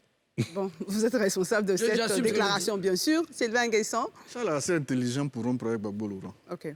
Charles Blé Goudé sait que ce ne sont pas les militants du RHDP qui vont le voter. Il sait que ce ne sont pas les militants du PDC qui vont le voter. Que son grand électorat, s'il rêve d'une carrière politique, ce qui s'affiche clairement, viendra du PPACI. Donc il a intérêt à marcher sur des œufs. On a vu un Madou Coulibaly aller créer le leader, très brillant, charismatique Madou Coulibaly, qui n'a que l'ombre de lui-même aujourd'hui sur la scène politique. On a vu le FPI dont il parle, qui se débat pour exister avec 2 députés. 2 députés. Oui. Mais s'il vous plaît. Malheureux. Comme bateau. S'il vous plaît. Plaît. On a vu la grande Simone, pour qui j'ai une très grande affection avec son mouvement, mais on n'a que des relations affectives avec Simone. Ce n'est pas des relations de lecteurs. Donc, Blé Goudé est assez intelligent pour comprendre qu'il a intérêt à rester dans les jambes du président Laurent Gbagbo, quitte à poursuivre sa guerre de positionnement face à Damana Picasse et à Stéphane Kipré. Il est assez intelligent pour ne pas rompre. Moi, je ne pense pas que Blé Goudé va susciter. Voici pourquoi je dis. Pour le moment, Charles Blé Goudé est en train de jongler. Attendons son discours d'Abidjan pour voir ce qu'il en sera de sa carrière. Il dit que Blé Goudé est assez intelligent pour ne pas rompre, mais les autres ne sont pas assez cons pour ne pas comprendre ce qu'il fait. Blé Goudé veut être président de la République. Disons les choses par leur nom. Laurent Gbagbo n'est pas près de la retraite. Ce n'est pas le même schéma actuellement. Le PPACI et Laurent Gbagbo se battent pour que soit Laurent Gbagbo, le PPACI arrive au pouvoir. Blé Goudé n'est pas dans cette dynamique. Il a son chemin. Il est assez intelligent, dit-il, pour ne pas commettre l'erreur. Mais les autres sont aussi assez intelligents pour le comprendre, pour savoir quel jeu il joue, savoir qu'il jongle. Personne n'est dupe. Lui, il a dit il jongle. Nous, on n'a pas voulu dire le mot, mais chacun est vigilant et chacun s'observe. D'accord. Ça aussi, il faut le dire. Il ne faut pas faire croire que tout va bien. On ne peut pas tout dire, mais il ne faut pas faire croire que tout va bien. Que entre le père et le fils, tout va bien. D'accord. Franck Stéphane Dedi. Bon, moi, je vois Guillaume aller dans tous les sens. Bon, c'est typique du personnage. Bon, je pense qu'ils sont toujours à la recherche de polémiques pour se donner du coffre, comme quoi des gens ont quitté Laurent Gbagbo, et ainsi de suite. Je pense que Sylvain a fait une très belle historique de ceux qui ont quitté le président Laurent Gbagbo. Je pense que peut-être que Guillaume, aux prochaines élections locales, va se présenter pour donner du coffre au FPI, parce que 2 députés, 2026. voilà, 2 députés, franchement, 2 députés pour un parti. S'il vous plaît, Guillaume Bateau, il a la fait. Voilà, c'est leur comportement. Hein. Ils ne restent pas les prises de parole. Guillaume Bateau, pardon, s'il te plaît. Voilà, 2 députés, ça ne pèse pas grand-chose. Donc, il faut qu'ils se regardent dans le miroir et se rendent compte qu'ils ne pèsent rien. Donc, je comprends que quand on se rend compte qu'on ne pèse rien, on est toujours à la recherche de ceux qui sont en rupture de banc, peut-être avec le leader charismatique de la gauche, pour attiser les choses, ce genre de choses. Moi, comme je dis, mon défaut, c'est que je veux discuter de choses factuelles. Qu'est-ce que Blé Goudé a dit? Qu'est-ce qu'il veut dire? Ça ne m'intéresse pas. Qu'est-ce qu'il a dit? Je m'en tiens à ça. Pour l'instant, à chaque fois qu'on lui a posé la question, et je pense que le temps le jugera. Voilà, parce qu'un leader politique, il existe aussi par le respect de sa parole donnée. Pendant longtemps, on t'a posé la question, pendant que tu étais à l'extérieur, tu dis que tu n'es pas en désaccord avec Laurent Gbagbo. Quand tu viendras en Côte d'Ivoire, est-ce que tu vas changer de discours? Un mot sur la déclaration de Laurent Gbagbo quand il dit que son compagnonnage avec Blé Goudé s'est arrêté. Non. Il a dit dans un cadre bien précis. Lequel? Il parlait de leur détention à La Haye. Okay. Est-ce que quand ils ont été libérés, Laurent Gbagbo n'est pas allé à Bruxelles et lui n'est pas resté à La Haye parce que l'État de Côte d'Ivoire, je ne vais pas vous en faire l'historique, je pense qu'il faut circonscrire les choses dans le temps et selon le contexte dans lequel cela a été dit. Mais comme je dis, Guillaume Bateau et ses amis, ils sont friands de ce genre d'occasion pour sauter là-dessus, pour dire voilà, ça brûle de l'autre côté. Pourtant, leur propre maison n'est pas encore construite. Leur propre maison souffre. Le président Affi qui se débat dans tous les sens. Donc, ce n'est pas là que les Ivoiriens nous attendent. Il y a eu aussi quelque chose. À la fin, ensuite, Bateau. Comme ça vous permet de... Lorsqu'il y a une question qui a été posée au président Gbagbo, pour dire Blé Goudé a demandé pardon, il a montré qu'il y a une différence entre Blé Goudé. Lui, il a été chef de l'État, président de la République. Il a une responsabilité que Blé Goudé n'a pas. Donc lui, il ne peut pas venir comme ça demander pardon comme Blé Goudé l'a refait. Je crois que c'est ça la rupture. Qu'il disait aussi, il ne faut pas le confondre avec Blé Goudé. Lui, il a été chef de l'État, président de la République. Il y a des paramètres, une responsabilité. Il ne faut pas dire que comme Blé a demandé pardon, que bon, lui, même si d'aucuns jusqu'à présent attendent ce acte de contrition et ce pardon-là, qui n'est pas encore venu, mais il a tenu quand même à faire cette précision pour dire qu'il ne faut pas l'assimiler à la démarche de Blé Goudé. Et ça aussi, ça fait partie des ruptures. Ça fait partie des choses que chacun apprécie, appréhende selon sa posture. Moi, j'aime l'optimisme du docteur Nguessan. Mais j'ai le sentiment que le docteur Nguessan n'est pas en Côte d'Ivoire. Oui, il n'est pas en Côte d'Ivoire. Et bon, il peut-être fait exprès, mais bon. Sinon, pour qui observe Charles Blé Goudé depuis qu'il est entré en politique, tout le monde, nous savons tous que Charles Blé Goudé n'ira pas au PPACI. Il n'y a même pas intérêt. Parce que la guerre des chefs qui accourt aujourd'hui au PPACI, et qui est connu, lui-même il a dit 2 noms. Il a cité Damana Picasse, il a cité Stéphane Kipré. Bon, et il n'est pas allé loin pour citer le professeur Hubert Oulaye, pour citer Katina. Pour qui connaît les enjeux et la bataille fratricide qu'il y a aujourd'hui au PPACI, Charles sait qu'il n'a rien à y faire. Deuxièmement, quand il dit... Mais Charles sait que... Charles a autour de 50 ans. Il a 52 ans. Oui, je l'appelle autour de 50 ans. Non. Il sait que dans 10 ans, ou dans 5 ans, ou dans 10 ans, ni Gbagbo, ni Bédié, ni Ouattara seront en course. Donc qu'est-ce qu'il est allé faire alors qu'il a un parti politique qu'il a créé au début des années 2000 et qu'il essaie de gérer tant bien que mal. Que j'ai passé de mouvement politique à parti politique. Il a aujourd'hui... Et ce sont nos amis, que ce soit Picasse, le docteur Sarrak, Charles aujourd'hui. Il n'a aucun intérêt à aller au PPACI. Donc, Simone, il dit que oui, on a des raisons affectives, mais le départ de Simone est un fait politique à prendre en compte dans l'analyse et dans la force du PPACI. Je vais terminer par répondre à Stéphane qui dit qu'on a 2 députés. Oui, nous, on est très fiers de nos 2 députés. Très fiers. Dans le contexte qui était celui des élections de 2021. Moi, je veux bien que le professeur Hubert utilise le logo du PDCI pour faire campagne à Guiglo, pour gagner un siège de député. Je veux bien. En 2016, vous avez eu combien de députés? Je dis, vous avez plus de députés aujourd'hui, nous en avons 2. 2016, mais je dis, Hubert Oulaye a utilisé l'investiture du PDCI pour gagner à Guiglo. C'est aussi factuel. Voilà. Non, tout à l'heure, tu me reprochais de ne pas te laisser parler. C'est aussi factuel. Parce que c'est trop facile de monter sur le dos de l'éléphant du PDCI et jouer les Django. Mais dans tous les cas, il y aura d'autres élections législatives, il y aura des élections municipales en 2023, et on verra si... On a vu en 2016. Oui, mais pourquoi vous êtes pressé? Et donc, Stéphane Merci. On parle ce soir de l'interview de Charles Blé Goudé. Le président Avi est constant dans ce qu'il fait. Il a toujours une ligne à laquelle aujourd'hui, je me rends compte que les amis de Stéphane sont en train de se rallier platement. Platement. D'accord, merci. Je rappelle, on est en train de décrypter l'interview de Charles Blé Goudé, donc on n'est pas en train de parler du FPI ou du PPACI ou d'une affaire de députation. Moi, j'aimerais que vous puissiez dire un mot rapide sur cette déclaration claire de Charles Blé Goudé quand il dit qu'il est pour la limitation d'âge. Oui, mais c'est une preuve de rupture. En plus, une preuve supplémentaire. D'accord. Parce qu'il sait très bien que le président Gbagbo y est opposé. Mais il le martèle, il dit, moi, je suis pour. Sylvain Nguessan. Stéphane... Bon. Tu distribues la parole maintenant.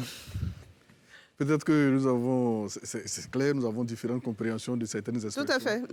Parler de rupture, Gbagbo et Charles Blé Goudé, bon, c'est un peu fort. Il peut y avoir des points de vue divergents. Sur certains points, c'est tout à fait d'accord. À partir du moment où il y a 2 formations politiques, mais Charles Blé Goudé n'irait pas jusqu'à la rupture. Charles Blé Goudé va taper à la porte de Laurent Gbagbo et va s'asseoir peut-être loin des 2 choisis par Laurent Gbagbo en attendant, mais il fera croire au moins aux électeurs que je n'ai pas abandonné Gbagbo et je suis resté jusqu'à la fin à ses côtés. Quitte aux électeurs maintenant de faire le choix entre lui et les autres. Ça, il le fera. Cette rupture ne viendra pas de Charles Blé Goudé maintenant, à moins qu'il y ait eu que Laurent Gbagbo décide peut-être de se retirer maintenant. Cela, il s'engagera de front. D'accord, mais rapidement, un mot. Il a dit clairement, on l'a entendu dans l'interview, oui, je suis pour la limitation d'âge. Quand on sait que cela concerne aussi Laurent Gbagbo. Bon, une loi, on va pas là. On l'a toujours dit ici, hein, quand nous on disait pour limiter à 75 ans, à la fin nous disions qu'une loi n'est pas votée contre quelqu'un. Pourquoi voulez-vous que Charles Blé Goudé ait parlé des 75 ans aujourd'hui maintenant en indexant Laurent Gbagbo? Non, Charles Blé Goudé a analysé le champ politique ivoirien. Depuis de longues années, il est plus expérimenté que moi sur le terrain politique, bien sûr.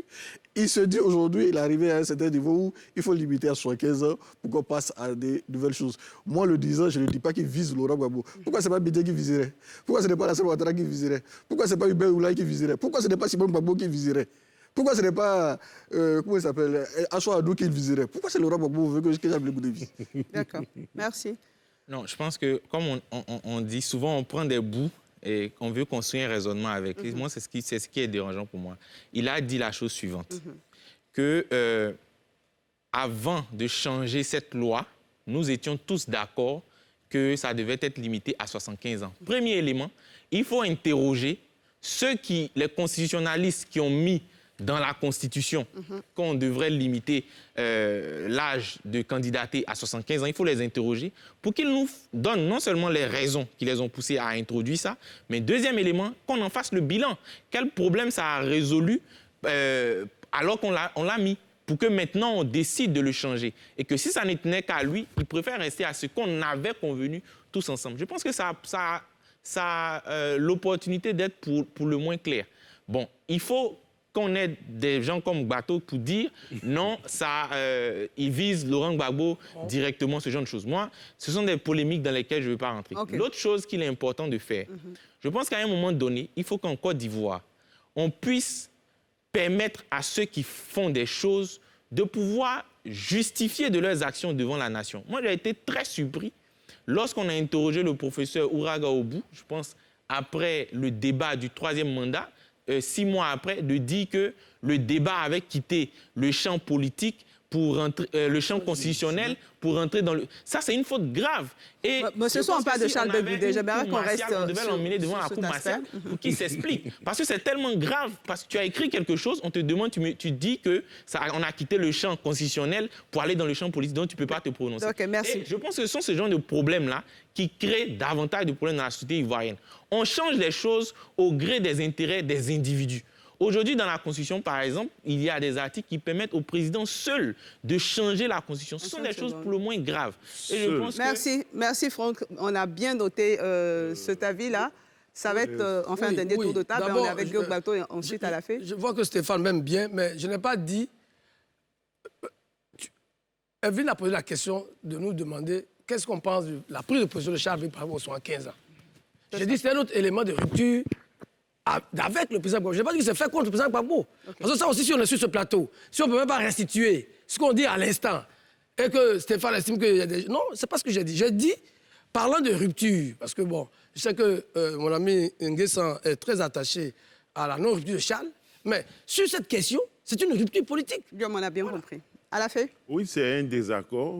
Afi Nguessan est pour la limitation. Oui, elle est pour. Donc, Charles Blé Goudé est d'accord avec lui sur ce point. Le président Bédié et le PIC ne sont pas d'accord. Le RHDP, je ne sais pas s'ils vont accepter ça. Donc, Blé Goudé doit être en désaccord avec le RHDP sur la question. D'ailleurs, ils ont poursuivi pour dire que ça n'a pas été respecté par le RHDP ou le président Ouattara. Et il a dit qu'ils ne sont pas là pour parler de lui, du président Ouattara. Donc, bon, il s'est jonglé. Voilà, si on peut actuellement en Côte d'Ivoire dire on est pour la limitation de l'âge, c'est-à-dire prendre une option pour que le président Gbagbo ne soit pas candidat en 2025, si on peut le dire et peut être en phase avec le président Gbagbo et le PPACI qui tourne pour que le président Gbagbo soit candidat, si tout va bien, alors nous sommes d'avis avec Stéphane Dédi que tout va bien entre le président Gbagbo et Charles Blé Goudé. D'accord, merci. Merci à la fin. On va passer rapidement au carton de la semaine. Rapidement. Un seul carton ce soir. Le temps imparti à cette émission est arrivé à son terme. Un seul carton. On commence par vous, Guillaume Gbagbo. Alors, ce carton, je le donne en pensant à Mireille Didier qui regarde, qui m'a dit, oui, mais Guillaume, depuis que tu vas sur les plateaux, tu n'as jamais donné carton vert au président Afi. Je le donne aujourd'hui. Carton vert au président Afi Nguessan, sa lucidité politique va avoir fini par avoir raison, tôt, contre ses adversaires qui aujourd'hui se cherchent. Merci au président Afi. Stéphane, carton rouge pour le sélectionneur de l'équipe nationale de Côte d'Ivoire, Jean-Louis Gasset, qui ne fait que nous prouver match après match qu'il n'est pas à sa place. Et je pense que ce sera un signal fort pour que nos dirigeants puissent le changer. Carton rouge aussi au phénomène de la drogue en Côte d'Ivoire. Et j'espère que des décisions fortes seront prises et que les personnes qui ne doivent plus être à leur place ne le soient plus. Voilà, donc ce sont mes 2 cartons pour aujourd'hui. 2 cartons verts, un au Premier ministre qui suit les travaux cette fois-ci. On espère qu'on n'aura pas du bitume biodégradable sur le 4e pont. Carton vert également à Charles Blé Goudé. Charles Blé Goudé qui a su quand même, pour une fois, faire converger tout le monde vers lui, aussi bien dans son propre cas que dans l'autre cas. Carton vert, Charles Blé Goudé. Alafé Wakili. Un carton rouge au cartel de la drogue et puis profiter pour encourager les autorités à communiquer davantage, donner des détails. Carton rouge au cartel de la drogue. D'accord, le seul carton. Merci pour tous ces cartons. Moi, j'ai un seul carton vert ou peut-être 2 cartons verts. Un carton vert à tous les téléspectateurs qui suivent cette émission, qui suivent la nouvelle chaîne ivoirienne. Un carton vert à Ali Diarasoba qui sera de retour de la Haye cette semaine et qui sera avec vous la semaine prochaine pour NCI 360. Nous sommes au terme de cette émission. Merci de votre fidélité. Demain, vous retrouverez Mélina Makissi à NCI News à 19h50 et j'aurai le plaisir de vous retrouver jeudi et vendredi pour le point d'actualité de la semaine. Très bonne suite au programme sur la nouvelle chaîne ivoirienne et surtout, prenez soin de vous.